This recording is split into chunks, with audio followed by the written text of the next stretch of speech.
नमस्कार, आदाब, सत श्री अकाल, वड़क्कम। दोस्तों, शुक्रिया आप जहां से भी जुड़ रहे हैं और जहां से भी हमें देख रहे हैं। मैं आपका दोस्त और होस्ट इस वीडियो में एक ऐसी कहानी लाया हूं, एक ऐसा किस्सा लाया हूं जिसका जानना आपको बहुत जरूरी है, क्योंकि यही चीजें शायद अगले 3 साल तक दुनिया में देखने को मिले। आपने वो मीम देखा होगा कि तुम मेरे पापा के दोस्त हो और तुम भी मेरे पापा के दोस्त हो। आज दुनिया के सबसे शक्तिशाली व्यक्ति की भी चर्चाएं और बातें भी कुछ इसी तरह हो गई हैं। मैं तुम पे भी टैरिफ लगा दूंगा, तुम उससे बात किए, मैं तुझ पे भी टैरिफ लगा दूंगा, तुम पे भी टैरिफ लगा दूंगा। ये बातें हो रही हैं। क्या हमेशा अपनी जिद पे अड़ा हुआ अमेरिका अब अति कर रहा है उस चीज की?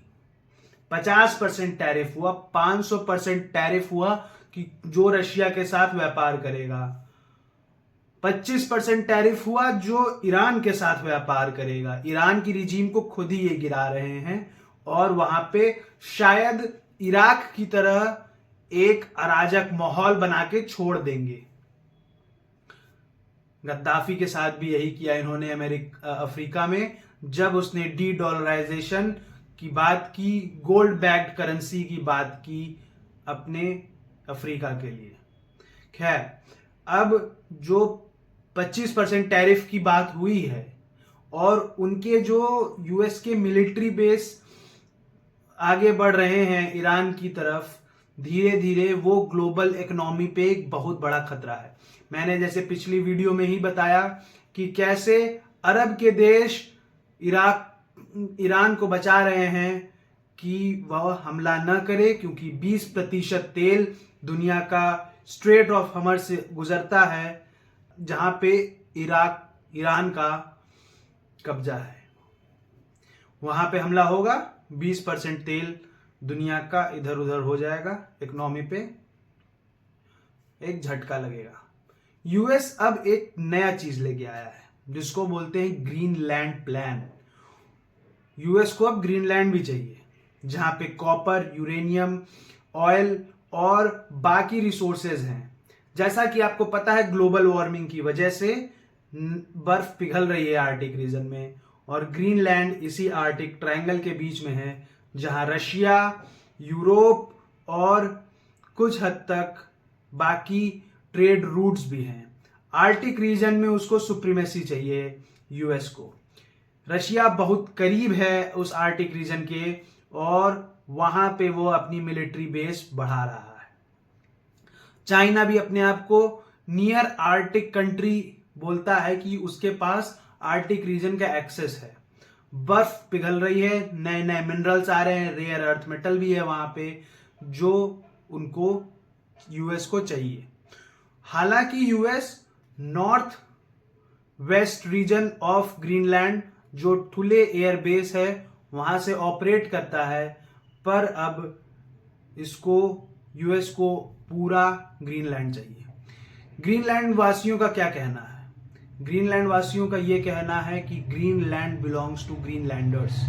ग्रीनलैंडर्स का है ये ग्रीनलैंड और इसमें उनको किसी की हस्तक्षेप की जरूरत नहीं है। वो यूएस के साथ नहीं जाना चाहते। हालांकि डेनमार्क उनके फॉरेन पॉलिसीज और फॉरेन रिलेशंस को कंट्रोल करता है, पर ग्रीनलैंडर्स इससे भी आजादी चाहते हैं। मैंने एक जगह एक वीडियो में बता रखा है कि कैसे डेनमार्क उस ग्रीनलैंड की वजह से नाटो में अपनी जगह बनाया है। ग्रीनलैंड के मुद्दे पे नाटो के बाकी कंट्रीज और यूएस आमने सामने हैं।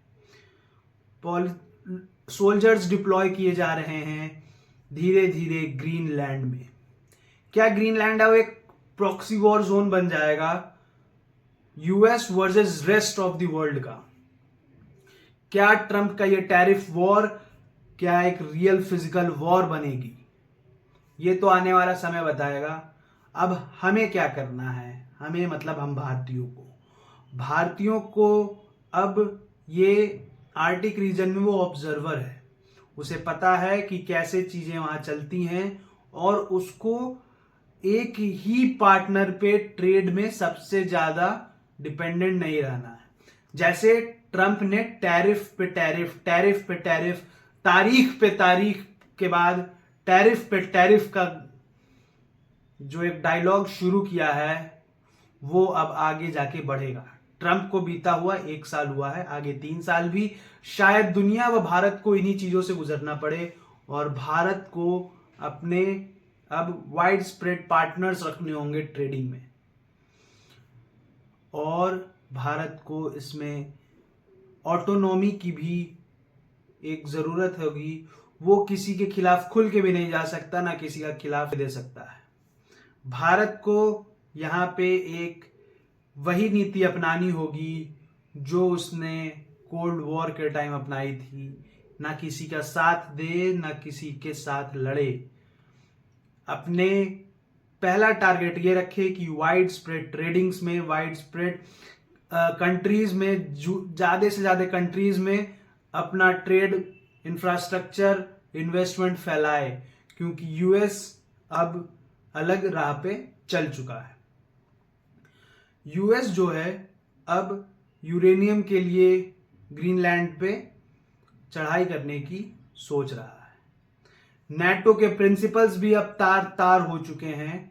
नाटो जो सेल्फ डिटर्मिनेशन, इंटीग्रिटी और आजादी, फ्रीडम, डेमोक्रेसी, इन सब मुद्दों पे बना था, नाटो की ही कंट्रीज अब यूएस के खिलाफ खड़ी हैं। उधर ईरान की लड़ाई के लिए जो यूएस आगे बढ़ रहा है, उसके दोस्त सऊदी अरब, कतर, ये भी अब यूएस को ये समझा रहे हैं कि भाई उसमें मत पड़ो। तो क्या यूएस की नीतियां, यूएस के घमंड ने उसे अपने डिप्लोमेटिक रिलेशंस जो इतने साल से, इतने दशकों से, और मैं तो कहता हूं पिछली सदी से चला आ रहा था, उनको तार तार कर रहा है? क्या एक व्यक्ति की सनक पूरे दुनिया को हिला के रख देगी? और क्या ग्रीनलैंड नया अरब बनेगा जहां पे पावरफुल कंट्रीज का एक प्रॉक्सी वॉर होगा? ऐसी वीडियोस के लिए हमें फॉलो करें पास द पावर पे। अपना व्यू पॉइंट कमेंट करके बताएं और ये बताएं कि ये आपको वीडियो कैसी लगी। धन्यवाद।